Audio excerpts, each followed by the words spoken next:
Everyone, welcome back to sketch school of art and creativity. I am architect Farooq Khan. और जैसा कि आप सभी जानते हो कि आप सबने हमारे यूट्यूब में बहुत सारे कमेंट्स किए थे और आप सबने हमसे कहा था कि सर बिल्डिंग मटेरियल्स के ऊपर वीडियोस लेकर आइए। तो आज फिर से हम हाजिर हैं आपके लिए बिल्डिंग मटेरियल्स पर एक और वीडियो लेकर। और आज का हमारा टॉपिक है steel as a building material. और आज के इस वीडियो में हम स्टील और स्टील के टाइप्स के बारे में बहुत कुछ पढ़ेंगे। और ये topic NATA and JEE paper 2 के एग्जाम के लिए आपके लिए बहुत ही ज़्यादा इंपॉर्टेंट है। तो इस वीडियो को एंड तक जरूर देखिएगा। इसके साथ ही अगर आप हमारे चैनल पर नए हो तो जल्दी से चैनल को सब्सक्राइब कर लीजिए और बेल आइकन को प्रेस करना बिल्कुल भी मत भूलना। Now without wasting a single second, let's start the video.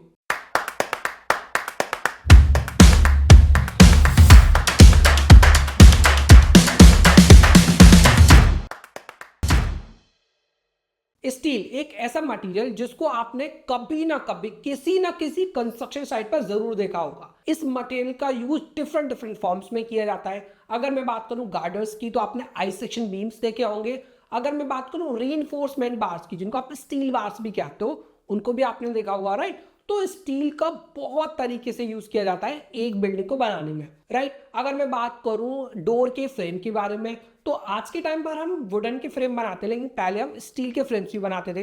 Windows को बनाने में, उनको फ्रेम्स को बनाने में भी आज के टाइम पर हम स्टील का यूज करते हैं। इसके अलावा बिल्डिंग की फसाड एंड ऑर्नामेंटेशन के डिफरेंट वेज में हम स्टील का यूज करते हैं, राइट। तो ये तो आपको बहुत अच्छे से पता है कि स्टील का यूज बहुत ही ज्यादा वास्ट है, डिफरेंट फॉर्म्स में होता है। लेकिन क्या आपको पता है कि स्टील का यूज किया क्यों जाता है?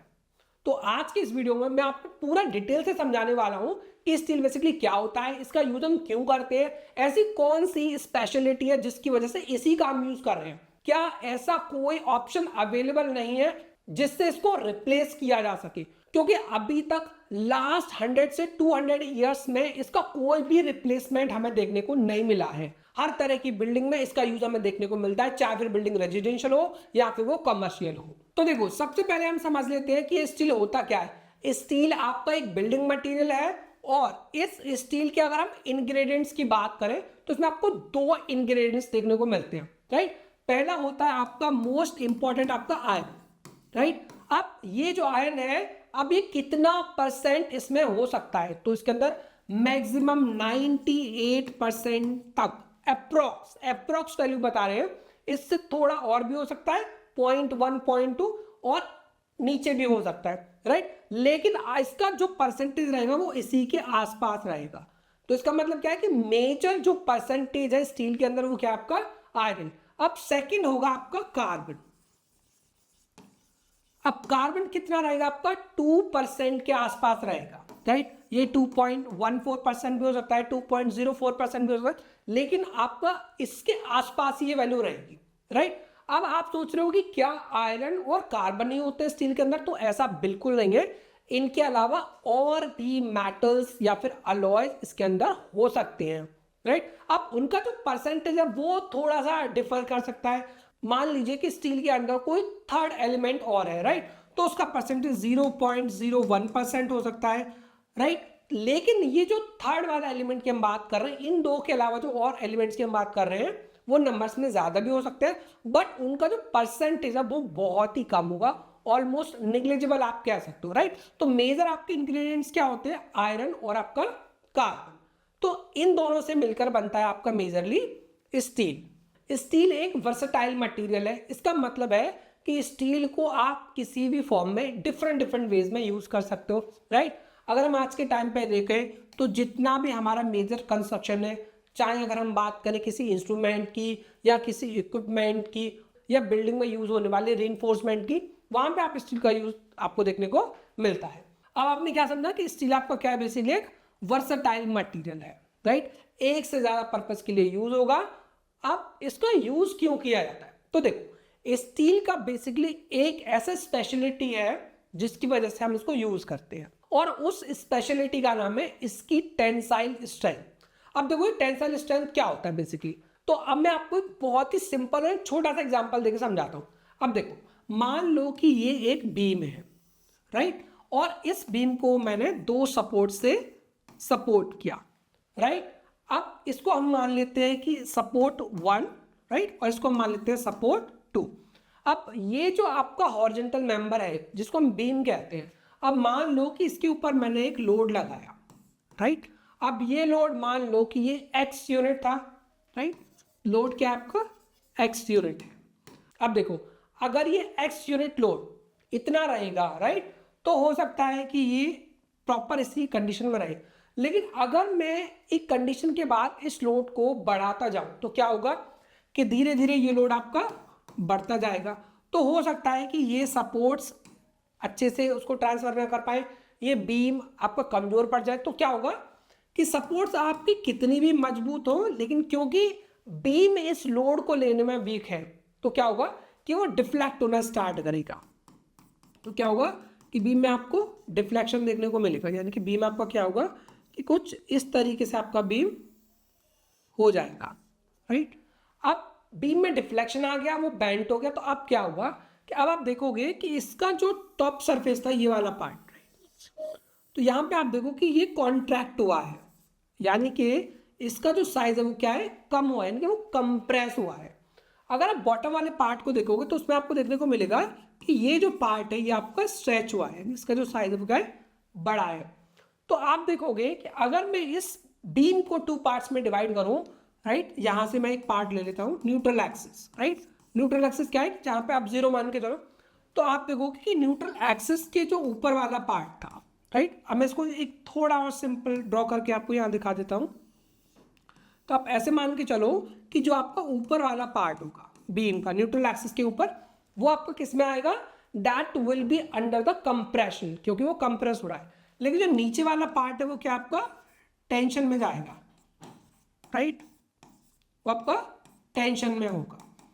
तो अब आपको ये पता है कि जो कंक्रीट होता है, C for concrete and C for compression, कि जो आपको कंक्रीट है वो कंप्रेशन में बहुत अच्छा होता है, लेकिन टेंशन में वो काफी वीक होता है। तो अब हमें यहाँ पे क्या जरूरत है, हमें टेंसाइल स्ट्रेंथ की जरूरत है, क्योंकि ये जो पोर्शन है न्यूट्रल एक्सिस के नीचे वाला, ये आपका क्या है, टेंशन में। तो आपको क्या करना पड़ेगा, अब आपको प्रोवाइड करने पड़ेंगे रीबार, यानी कि रीइंफोर्समेंट बार। तो इसीलिए आप देखना कि चाहे कोई भी स्लैब हो या फिर बीम हो, उसके अंदर हम क्या करते हैं, बॉटम में रीइंफोर्समेंट बार्स प्रोवाइड करते हैं, राइट, यहां पे। ओके, अब ये जो बार्स हमने क्यों प्रोवाइड करा है, क्योंकि आपका स्टील का बना है और स्टील का जो टेंसाइल स्ट्रेंथ होता है वो काफी अच्छा होता है, राइट। तो फर्स्ट पॉइंट जो था आपका स्ट्रेंथ, वो मैंने आपको समझा दिया है कि इसकी जो टेंसाइल स्ट्रेंथ होती है वो काफी ज्यादा हाई होती है। अब इसके अलावा एक पॉइंट आप समझ सकते हो कि इसका जो स्ट्रेंथ टू वेट रेशियो है, right, strength to weight ratio क्या होता है आपका, S/W, ये काफी आपका हाई होता है। अब इसके हाई होने का मतलब क्या है, इसका मतलब है कि इस मटेरियल की जो स्ट्रेंथ होगी वो इसके वेट से कई ज्यादा टाइम्स होगी। फॉर एग्जाम्पल, अगर मैं आपसे बात करूं कि आपने एक चींटी को देखा है, तो अगर आपने एक चींटी को देखा है ध्यान से कभी, तो आपने देखा होगा कि वो एक मामूली सी आंट एक चींटी अपने वजन से कई गुना ज्यादा वजन उठाकर ले जाती है। तो इसका मतलब क्या है कि उसका जो स्ट्रेंथ टू वेट रेशियो है वो काफी ज्यादा है। वहीं अगर हम बात करें कंक्रीट की, तो कंक्रीट में क्या होता है कि वेट ज्यादा और स्ट्रेंथ आपको कम मिलती है, राइट। तो अगर हम स्टील को और कंक्रीट को कंपैरिजन करोगे तो आप देखोगे कि जो आपका स्टील है उसका strength to weight ratio concrete के स्ट्रेंथ टू वेट रेशियो से काफी ज्यादा है। इसके साथ ही और भी प्रॉपर्टीज देख लेते हैं। ड्यूरेबिलिटी काफी अच्छी होती है। Malleability, that it can be moulded into any shape. Malleability क्या है, that it can be moulded into any shape, कि आपको कोई भी शेप चाहिए आप बना सकते हो। Ductility, right, and next we have recyclability, क्या आप इसको रिसाइकल कर सकते हो। लेकिन हीट का एक डिसएडवांटेज भी है, that is conductivity, right, that it conducts heat and it conducts electricity. तो चलो अब हम देख लेते हैं स्टील के यूजेस और उसके टाइप। तो first we have is carbon steel. अब ये कार्बन स्टील क्या होता है, तो कार्बन स्टील एक ऐसा स्टील होता है जिसके अंदर आपको कार्बन कंटेंट ज्यादा देखने को मिलता है, राइट। अब कार्बन कंटेंट इसमें ज्यादा क्यों है, देखो अगर कार्बन आपका ज्यादा होगा तो क्या होगा, हार्डनेस, राइट, आपका जो स्टील है वो अच्छा खासा हार्ड होगा और आपकी स्ट्रेंथ भी काफी अच्छी होती है। Next we have is stainless steel. अब स्टेनलेस स्टील क्या होता है, तो घर के आपने किचन में बर्तन देखे होंगे, इन बर्तन पर कभी भी जंग नहीं लगती, कभी भी रस्ट नहीं लगता। क्यों, बहुत सारे स्टूडेंट्स बोलते हैं कि सर रीइंफोर्समेंट बार्स क्योंकि स्टील की हैं तो उन पर जंग लग जाता है तो हमको उनको यूज़ नहीं करना चाहिए, वो आपका सीमेंट कंक्रीट के अंदर उनको दबा दिया जाता है। अगर आप उनको ओपनली यूज़ करोगे, बारिश के कांटेक्ट में आएंगी, if they are expose to weather directly, तो फिर आपका रस्ट लगेगा ही लगेगा।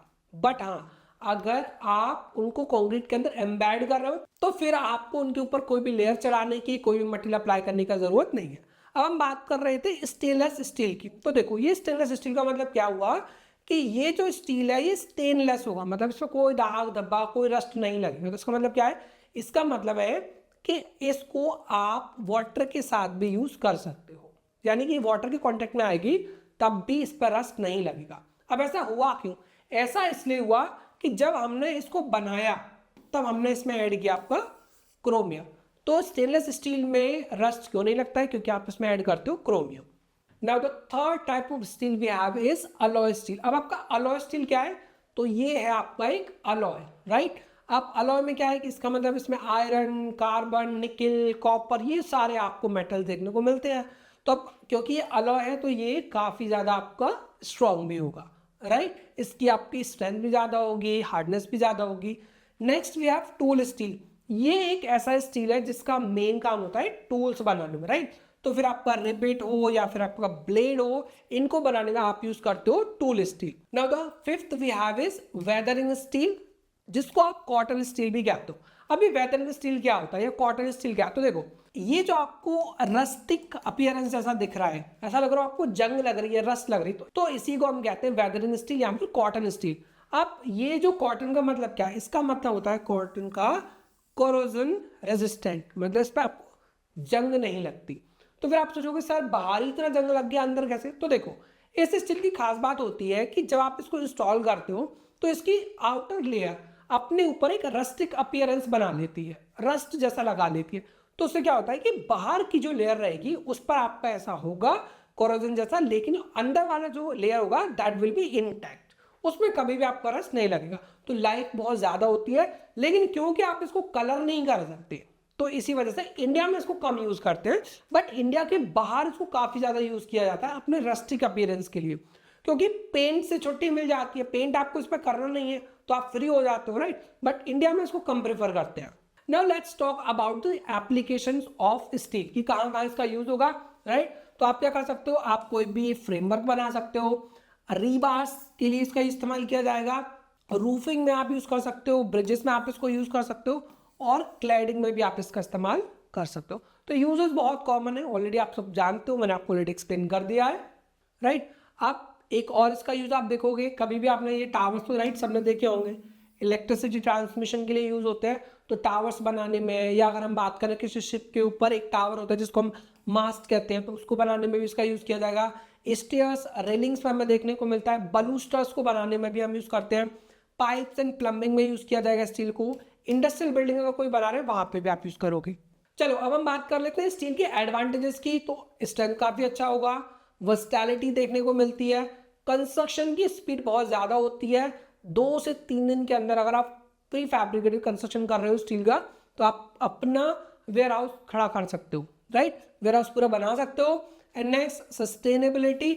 सस्टेनेबिलिटी क्या मतलब क्या है कि ये मटेरियल इन्वायरमेंट को कोई भी हार्म नहीं करता क्योंकि स्टील को आप रिसाइकल कर सकते हो। And the fifth is consistency and quality. Quality इसका काफ़ी अच्छा है। 6 is resistance to pest and fire. कि अब आपको इंपॉर्टेंट पॉइंट समझना पड़ेगा कि पेस्ट से तो आपको पता है कि ऑलरेडी टिम्बर तो है नहीं, तो पेस्ट से तो हमें रिलीफ मिल गया, लेकिन सर आप बोल रहे हो कि फायर से कैसे मिल जाएगा? क्योंकि सर ये तो स्टील है, अलॉय है, इसमें तो आग लग सकती है, ये तो मेल्ट हो सकता है। तो बिल्कुल हो सकता है, लेकिन इसका भी एक तरीका है इसको प्रोटेक्ट करने के लिए। स्टील के ऊपर आप डिफरेंट लेयर्स अप्लाई कर सकते हो, चाहे फिर वो कोरोजन रेजिस्टेंट लेयर हो या फिर वो डेकोरेटिव लेयर हो, इस तरह की तमाम लेयर्स आप स्टील के ऊपर अप्लाई कर सकते हो। अगर आप लेयर्स नहीं अप्लाई कर रहे हो तो आप शॉर्टकट मेथड यूज कर सकते हो, यानी कि आप अपने स्टील मेंबर्स के ऊपर कंक्रीट को स्प्रे कर सकते हो and then you can protect the steel. अब ऐसा तो बिल्कुल नहीं है कि आपको सिर्फ एडवांटेजेस ही देखने को मिलेंगे, स्टील के कुछ डिसएडवांटेजेस भी है। पहला है आपका कॉस्ट। ये मटेरियल कोई सस्ता नहीं है, ये मटेरियल बहुत ही एक्सपेंसिव मटेरियल है और एक खास बात और मैं आपको बता दूं, जब मैंने पहली बार सुना था तो मुझे बहुत ही अजीब लगा था। जितना डायामीटर छोटा आपका स्टील बार होगा वो उतना ही ज़्यादा महंगा होगा। अगर मैं आपको बोलूं कि 16 mm का स्टील बार या फिर 12 mm का या फिर 10 mm का या फिर 8 mm का, तो इनमें से कौन सी वाली हमारी रीइंफोर्समेंट बार महंगी होगी?